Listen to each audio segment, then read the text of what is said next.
La 4G Batelma vous présente Ni Vaovao.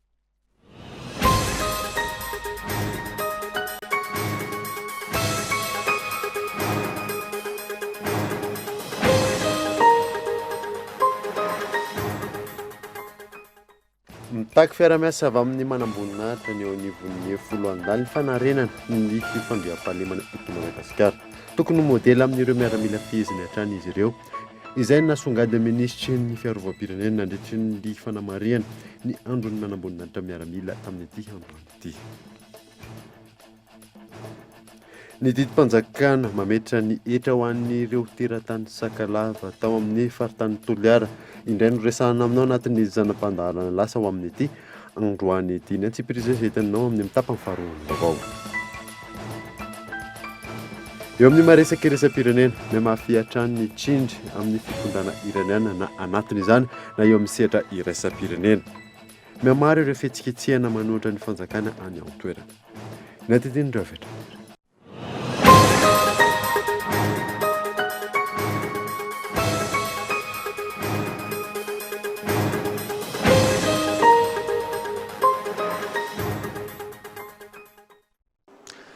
Salandra tompoko lahy sy tompoko vavy fotoana vaovao eto amin'ny KOLOTV ka manasanao ary anaraka izany hatramin'ny farany.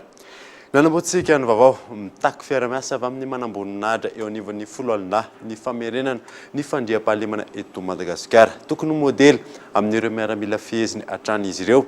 Izay no nasongadin'ny ministry ny fiarovam-pirenena nandritra ny fanamarena ny andron'ny manam-boninahitra miaramila tamin'ity androany ity. Ivry Tsy maintsy averina amin'ny ny fandriam-pahalemana eto Madagasikara.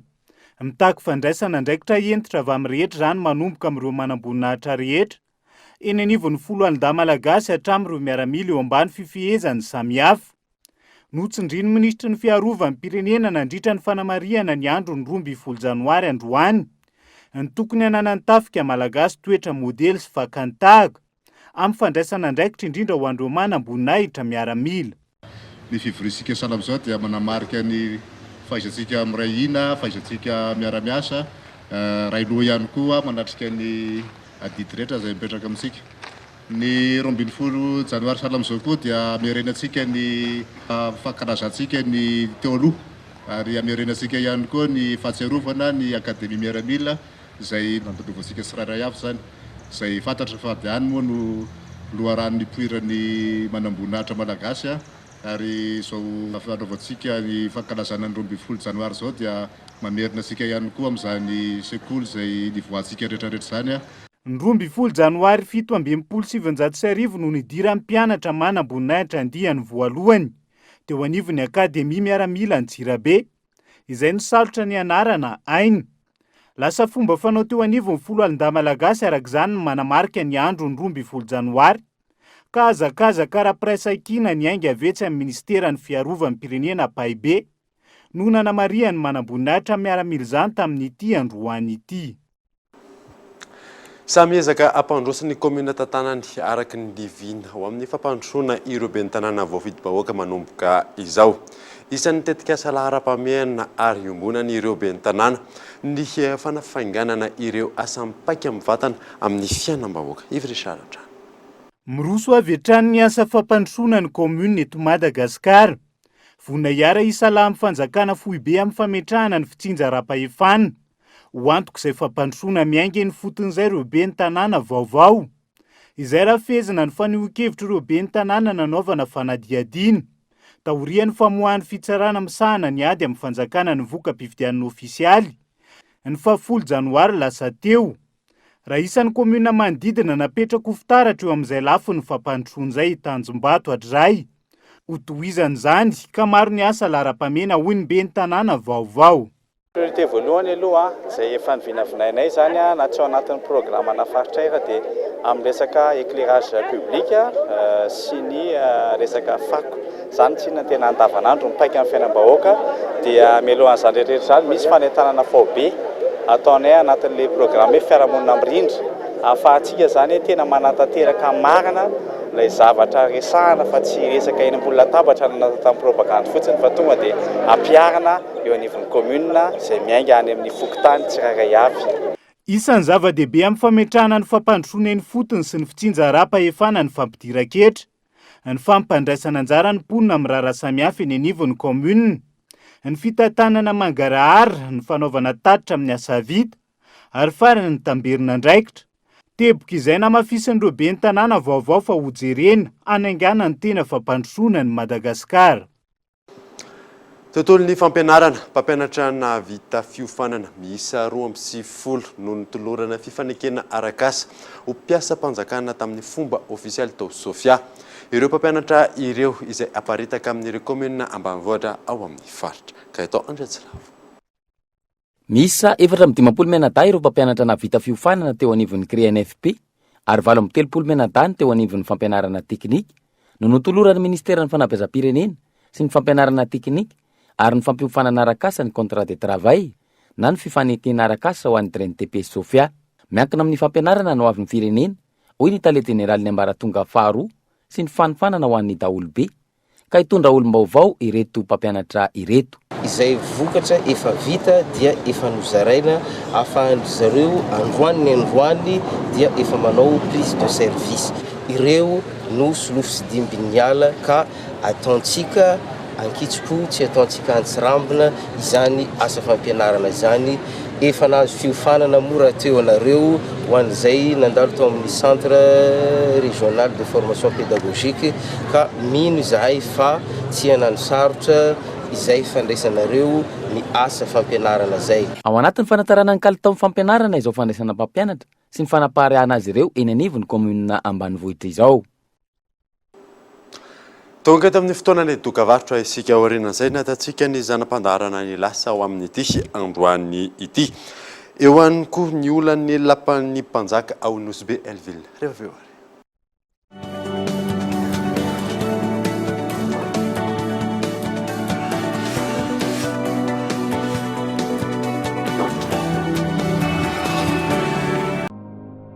Je suis bien, mon argent est sécurisé.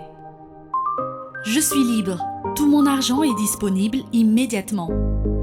Je gère mes comptes 24 heures sur 24, 7 jours sur 7. Je savoure la simplicité. Je profite de tout faire avec mon téléphone. J'ai du temps en plus pour les miens. J'adore chaque instant. Je suis gagnant sur tous les plans. Mvoul à tout bank. Bank to Mvoul. Tout mon argent disponible à tout moment, où que je sois pour toutes mes actions. Rendez-vous dans votre agence BNI BOA. Et maintenant, liez votre compte Mvoul à votre compte BMOI. Rendez-vous dans votre agence. Mvoul, simple, immédiat, sécurisé.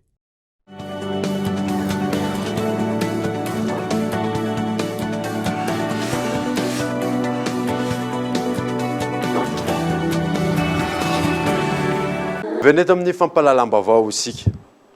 Ny didim-panjakana mametra ny hetra ho an'ireo teratany Sakalava tao amin'ny faritany Toliara. Indray no resahana aminao anatin'ny zanam-pandaharana ny lasa ho amin'ny ity androany ity. Didim-panjakana nivoaka ny 12 Janoary 2024. Ka eto Andretsilavo.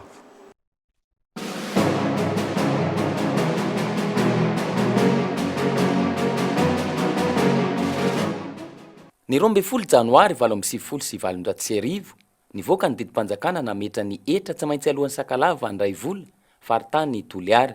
Araka ny andininy voalohany amin'io didim-panjakana io, 5 francs isa-taona ny hetra tsy maintsy alohan'ny isa-tokantrano na ny isan'olona na lahy na vavy tsy manana trano fa efa mihoatra ny 9 taona. 5 francs mitovy amin'izany ihany koa isan-taona ho an'ny lakana araka ny andininy faharoa ary 10 francs ho an'ny sambo kely araka ny andalana fahatelo. Ny andininy faharoa dia mamaritra ny fomba fandoavana ny vola. Voalaza tamin'izany fa afaka aloha vola avy hatrany ny hetra na ihany koa vokatra mitovy lahan-jamina. Voalohany, afaka mandoa voamaina 510 kilao, faharoa afaka mandoa katsaka 510 kilao. Araka ny andininy fahatelo amin'io didim-panjakana io, ny lehiben'ny faritra no mamaritra ny fandoavana ny hetra, ny daty sy ny toerana naterana izany ary tsy maintsy angoniny ireo agent collecteur. Ny andininy fahaefatra kosa ny mamaritra ny sazy ho an'izay tsy mandoa. Araka io andininy fahaefatra io araka izany, elohana ray hatrany amin'ny 10 andro any am-ponja izay tsy mandoa, araka ny fotoana voatondro, ary mandoa onitra avoroeny ny etra tokony nalohany. Tsy misy fanavahana ary tsy misy fampianana ny etra tsy maintsy aloha araka ny voalaza ao amin'ny andinin'ny fahadimy, ankoatra ny teratany miasa tsy latsaky ny 2 taona ao amin'ny departemanta frantsay. Andinin'ny fahaenina, anamorana ny fanaraha-maso sy ny fandaovana etra ho an'ireo lakana, nomena fahazon-dalana itrandraka izy ireo ka tsy maintsy napetraka teo amin'ny lohan'ny lakana ny miampy ny laharana. Ny tsy fandoavana na ny fantaran'ny fandoavana araka ny voalaza ao amin'ny andinin'ny fahavalo, miatra avy hatrany ny sazy. Omena ny lehibe ny fokon'olona sy ny mpitaky ny etra ny 100,000 etra alaina amin'ny trano, ny lakana, araka ny voalaza ao amin'ny andinin'ny fahasivy amin'ny didim-panjakana io. Ka izay rehetra tsy nahazo fahefana hamory etra, izay rehetra manodikodim-bola ho an'ny tombotsoany manokana, dia voasazy handoa izay rehetra nalainy araka ny andinin'ny 10, ary ny andinin'ny 12 amin'ny didim-panjakana io, izay milaza fa ny lehibe faritra Aotoliara no mampiatra izany nanomboka ny voalohan'ny volana Janoary 8,790. Zay ny amin'iny fa feno fako sy loto mandidina ny lapa fipetrahan'ny mpanjaka ao Nosby Elville.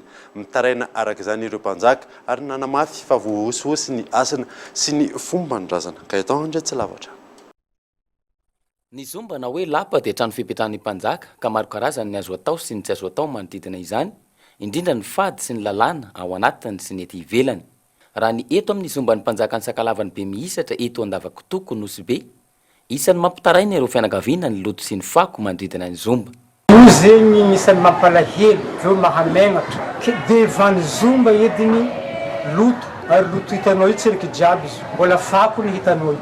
Anaovan'olo WC eo amin'ny alina, ke nisan'ny raha mampalahelo ary mahamenatra. Maniry zahay mahita rova Tananarivo sisy raha karaha io, ke nagnino maniny sakalava avo raha karaha io. Ke mangataka zegny zahay mba anaovanareo fihetsiketsehana amin'ny commune zegny na jusqu'any amin'ny ministère ny culture, satria fa anisany baraka ny ministère ny culture zegny devant zomba maloto. Ataon'ireo parkage sarety eto, magnomby mihina eo, mangery eo, anisany mitariky loto. Ke io zegny mba magnano hantsohavo zaho mba ataovan'ireo hevitry zegny mbo hivolezan'ireo magnano parkage sarety devant zomba eto. Zegny isan'ny zavatra mbo mampalahelo zahay koa. Raha ny fanazavana, efa tsy matahotra ny asina sy ny fomba tany intsony ny mponina manodidina ity zomba ity. Eo ihany koa ny fahateren'ny toerana anariana ny fako sy anaovana ny lavapiringa. Koa manao antsoava amin'ireo tompon'andraikitra isan-tsokajiny sy ny manam-pahefana isan'ambaratonga ny mpiandry ny zomba, mitondra teniny ireo fianakavian'ny mpanjaka ny sakalava ny be mihisatra eto Andavakitoko Nosby, hijery akaiky ny toetra rà. Dia iny maresaka iraisam-pirenena iny manakatona vaovao tamin'ity alina ity. Ankasitrany ianao nanaraka izany. Soava tsara atao tompoko.